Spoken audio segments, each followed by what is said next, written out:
బండి తీసుకొని ఇప్పుడు నేను 15 months అవుతుంది. మొన్న భువనగిరి టోల్ గేట్ దగ్గర సడన్గా ఇంజన్ బెల్ట్ దిగిపోయింది. బండి వచ్చిన కాంచెల్లి నేను అంటే మార్చలేదు, వాళ్ళు చెప్పలేదు నాకు. ఓసారి ప్రాబ్లం జరుగుతాయి కదా, సడన్గా బెల్ట్ దిగిపోయింది. బెల్ట్ దిగిపోగానే బండి పక్క పెట్టేసి డైరెక్ట్ ఫ్లీట్లో సర్వీస్ పాయింట్ బ్రేక్ డౌన్ నొక్కగానే డైరెక్ట్ 1 hourలో బెల్ట్ పట్టుకొని బండి దగ్గరకు వచ్చేసి. మైలేజ్ పరంగా ఈ సెగ్మెంట్లో ఏ బస్సు బాగా ఇస్తూ ఉంటుంది? ఇది ఇంత హెచ్పి గల వెహికల్స్లో ఐచర్ ఇస్తుందా ఇంకా వెరైటీ? తక్కువ హార్స్ పవర్ ఉంటే తక్కువ స్పీడ్ వెళ్తుంది, బండి ఉరకదు, ఇంజన్ మొత్తుకుంటుంది. ఇప్పుడు SML పరిస్థితి అదే, 110 horsepower కాబట్టి ఇంజన్ మొత్తుకుంటుంది. 5th గేర్ వేసినా కూడా ఇంకో గేర్ వేయాలనిపిస్తుంది, కానీ ఇంకో గేర్ ఉండదు కదా. ఫస్ట్ నుంచి చూస్తున్నాను నేను, ఐచరే బాగున్నాయి. లారీలు కానీ బస్సెస్ కానీ నాకు సర్వీస్ కానీ బాగా నచ్చినట్టు అనిపించింది.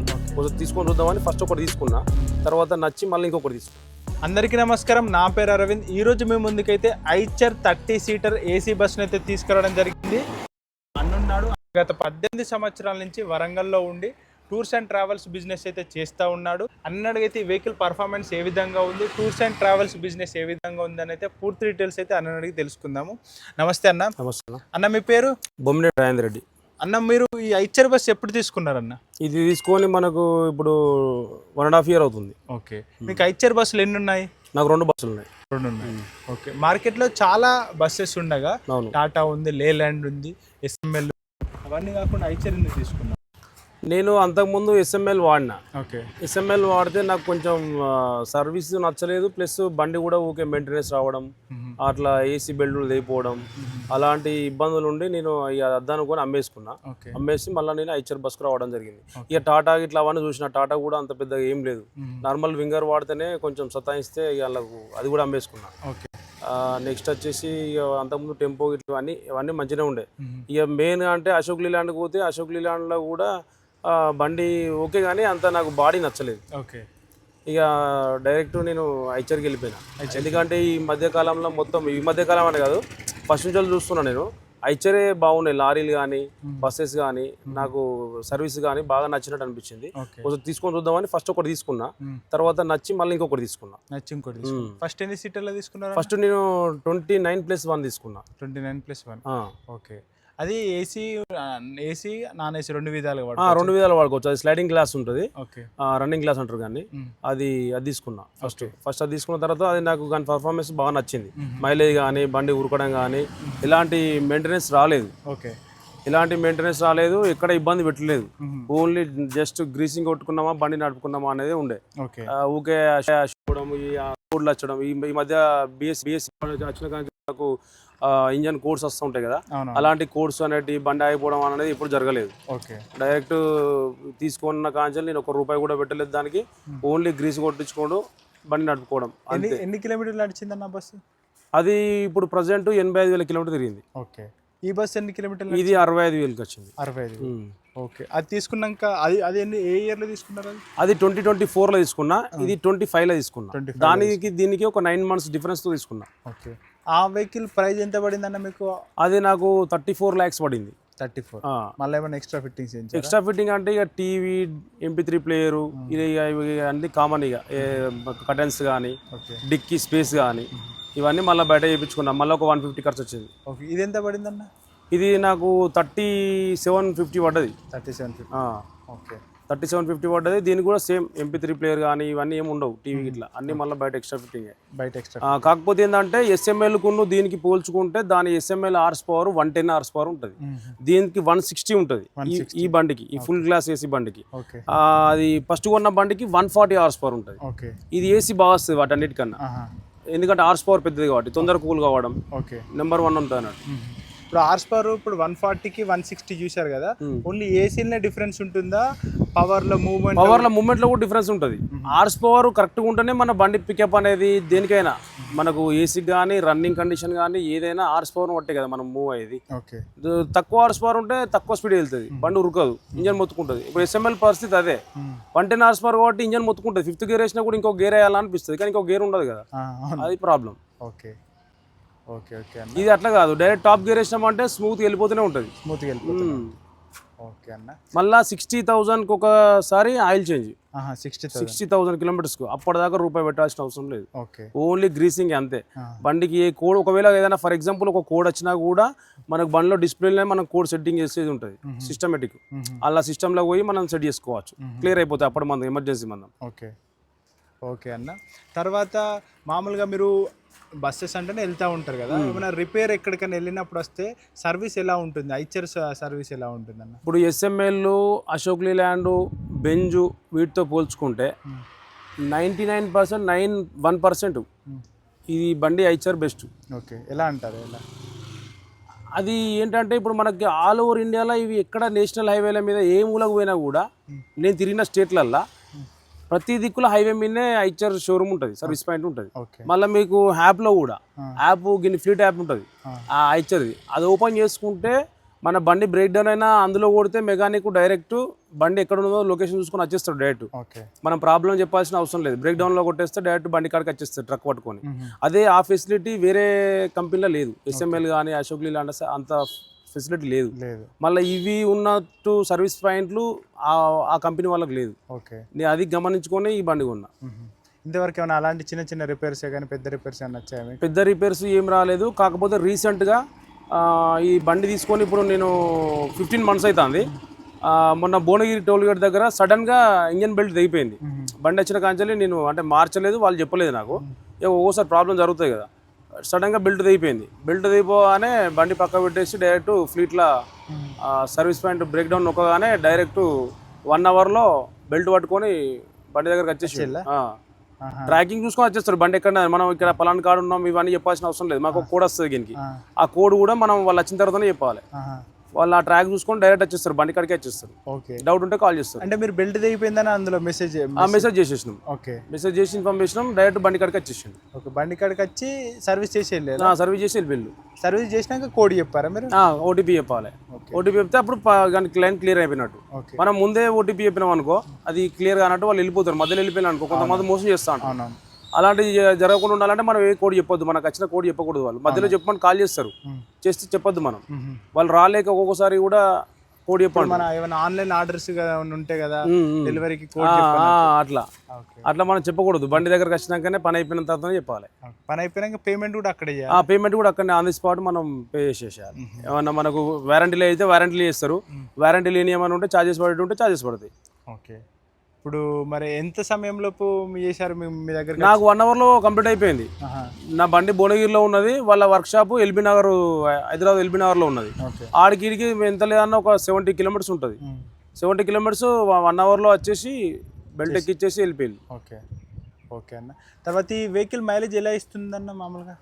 ఇదైతే ఇప్పుడు నేను చెక్ చేసిన కాండి అయితే 5 to 6 వస్తుంది. 5 to 6. హైవేలో అయితే బరాబర్ లాంగ్ వెళ్తే 6 వస్తుంది, లోకల్ అక్కడిక్కడ అయితే 5 వస్తుంది బరాబర్. మైలేజ్ పరంగా ఈ సెగ్మెంట్లో ఏ బస్సు బాగా ఇస్తూ ఉంటుంది? ఇది ఇంత సీటర్ ఇంత హెచ్పి గల వెహికల్స్లో ఐచర్ ఇస్తుందా, ఇంకా వేరే ఏమన్నా బాగా ఇస్తాయి? వేరే బాల్ మాత్రం ఏమి ఇవ్వలేదు ఇంతవరకు నేను చెక్ చేసిన దాంట్లో మాత్రం. ఈ ఐచర్ మాత్రం మైలేజ్ ఎక్కువ వస్తుంది. అంటే బాడీ కూడా లైట్ వెయిట్ ఉంటుంది, మరి అంత అంటే బయట కట్టించిన బాడీలు ఉంటాయి కాబట్టి అవి వెయిట్ ఎక్కువ ఉండి మైలేజ్ తక్కువ వస్తాయి, 3, 4 అట్లా వస్తాయి. ఈ కంపెనీ బాడీస్ కాబట్టి లైట్ వెయిట్ ఉంటాయి కాబట్టి కొంచెం మైలేజ్ ఎక్కువ వస్తుంది. మళ్ళీ ఇది 6 gearల బండి, ఇప్పుడు నేను ఫస్ట్ కొన్న బండి 5 gearల బండి. దానికి దీనికి తేడా ఏంటంటే అది 1 kilometer ఎక్కువనే వస్తుంది, 7 వస్తాయి మైలేజ్. నువ్వు మా డ్రైవర్లో నడిపిన వాళ్ళని అడిగినా చెప్తారు ఈ 7 వస్తా అంటే ఎవరు నమ్మరు, కానీ 100% 7 వస్తుంది మైలేజ్. 7 అంటే చాలా గ్రేట్. టెంపో అర్బన్ టైప్ అది 12 సీటర్లది లైట్ వెయిట్ బాడీ, అది 7 వస్తుంది పక్కా. 7 అంటే 7 వస్తుంది. ఈ బండి అయితే 5 to 6. ఇంకా అది కూడా ఒక్కోసారి 6, 7 మాత్రం 100% హైవేలా లైట్ వెయిట్ అన్నట్టు, అది కార్ నడిపినట్టు ఆ బండి 28 seater. దీనికన్నా బెస్ట్ బండి ఇంకా నన్ను అడిగితే చెప్పాలనుకుంటే.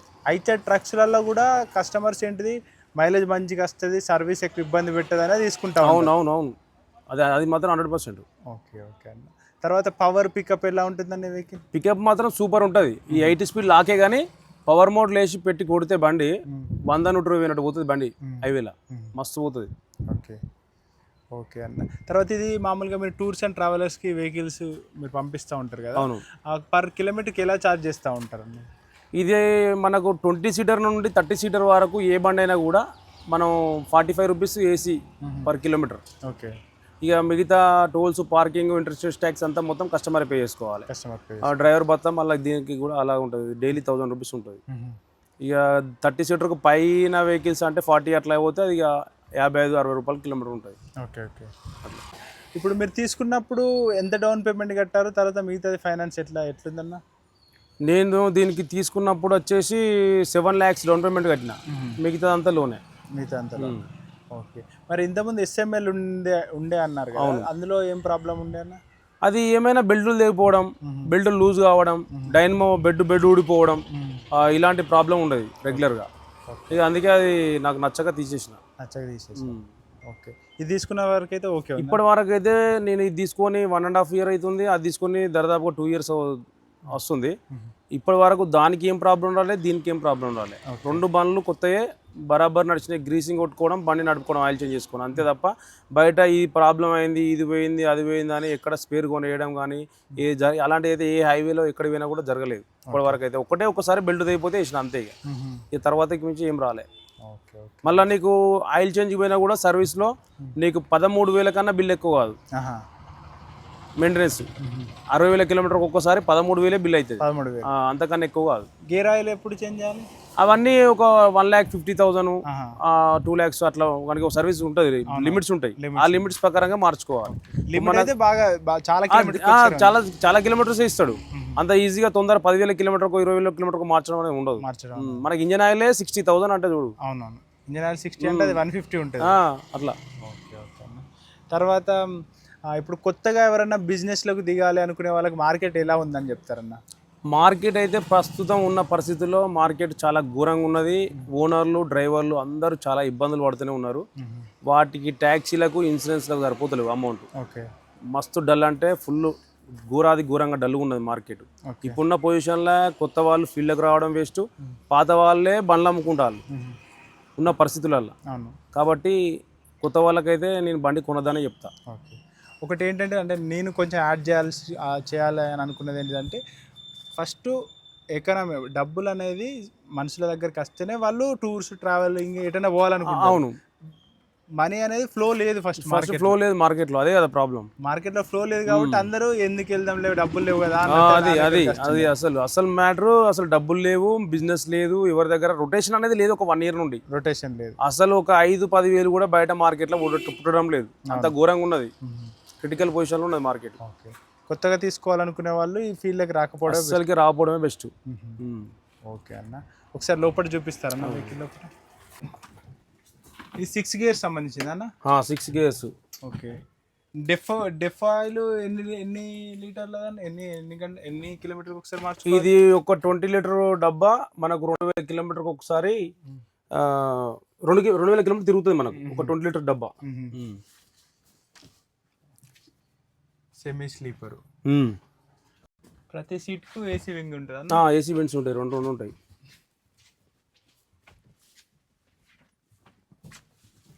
ఇది కూడా మంచిగా స్పేసియస్గా ఉంది. సస్పెన్షన్ ఎలా ఉంటుందన్న? సస్పెన్షన్ ఇది క్యారబోలిక్ సస్పెన్షన్, బాగానే ఉంటుంది. ఎత్తేది బండి ఎత్తేది. ఇది ఎమర్జెన్సీ డోర్. ఇక్కడ లగేజ్ ఇక్కడ పెట్టుకోవచ్చు. కింద డెక్కి బ్యాక్ సైడ్ లో డిక్కీ స్పేస్ ఉంటుంది. మరీ పెద్దగా ఉండదు, నార్మల్ పడతాయి ఈ push back seats. Okay. Charging portals వస్తాయి సీట్ కి ఉంటాయి కింద సైడ్ లకే. అది కాకుండా ఎక్స్ట్రా కూడా ఇన్వర్టర్ తో కూడా పెట్టుకోవచ్చు. ఓకే.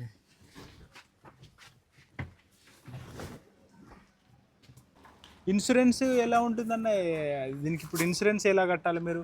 1 yearకి ఒక్కసారి మనకు దాదాపుగా 60 నుంచి 70,000 పడుతుంది. 60 నుంచి 70,000 పడుతుంది. ఓకే. ఇంకేమైనా ట్యాక్స్లు ఉంటాయా?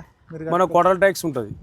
ఎంత ఉంటుంది అది? క్వార్టర్ ట్యాక్స్ సిట్టింగ్ కెపాసిటీ బట్టి. ఇప్పుడు ఈ బండి 30 సీటర్, దీనికి 33,000 దాకా అట్లా పడుతుంది క్వార్టర్లీ, పర్ క్వార్టర్. అంటే 3 నెలలకు 30,000 అంటే 1,20,000 కట్టాలి సంవత్సరానికి.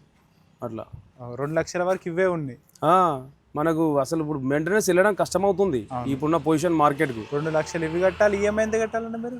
ఈఎంఐ ఈ బండికి 85,000 పర్ మంత్. ఇవి 10-12 లక్షల ఇవే ఉంటాయి కట్టాల్సినవి. గవర్నమెంట్ కట్టాల్సినవి, లోన్ కట్టాల్సినవి 12 లక్షలు. ఓకే. అంటే మీరు దగ్గర నెలకు ఎన్ని లక్షల బిజినెస్ చేయాలి? నేను నెలకు ఎంత లేదన్నా ఒక 6 lakhs బిజినెస్ చేయాలి.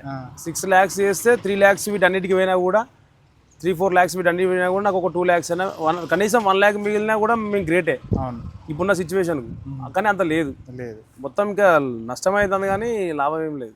ఓకే ఓకే అన్న, ఓకే అన్న, థ్యాంక్ యూ అన్న. ఓకే అన్న.